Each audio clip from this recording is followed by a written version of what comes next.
And we are joined now by another survivor of this tragedy, the school nurse, Sally Cox. Thank you for coming in this morning. And I know this is difficult, but take us back to that moment. When did you first know something had gone wrong?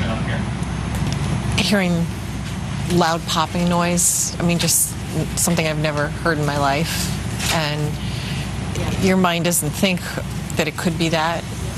But when the secretary called out to me, with terror in her voice, it just told me there was something terrible happening. And that's when you went under the desk? My computer desk, yes. And while you're under there, you actually see the feet of the shooter? There's an opening in the back for wiring, and as I was crouching down, I could see my doorway, because in the office, you enter the office and then into my office. And when I heard the door close, and he probably walked in, and I was looking, and I could see him from the knees down, see the legs. Right in front of you. 20 feet away, facing his boots were facing my desk. And then he turned and walked away? And then it was seconds, and then turned and walked out, and I heard the door close. Okay, so the door closes, what do you do next?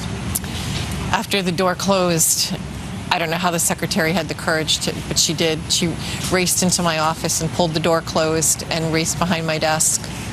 And then we pulled the phone off my desk, and I held the phone while she dialed 911.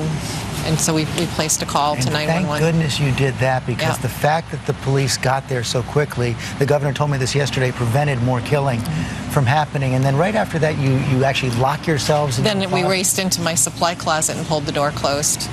And you were there for the next 4 hours? Nearly, yeah. It was 1:15 before,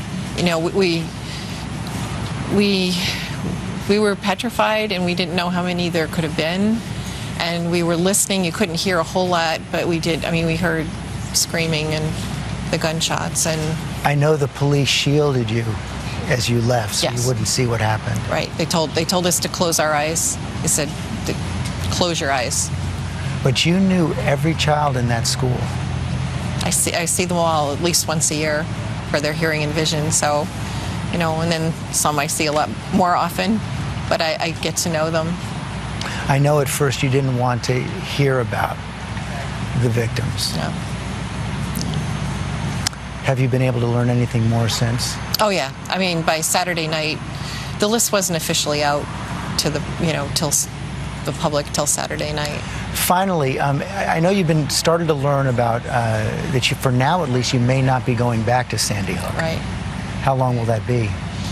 They haven't really given us any indication. I mean, there are a lot of different things being mentioned, but we know there's going to be at least a temporary place for us to go.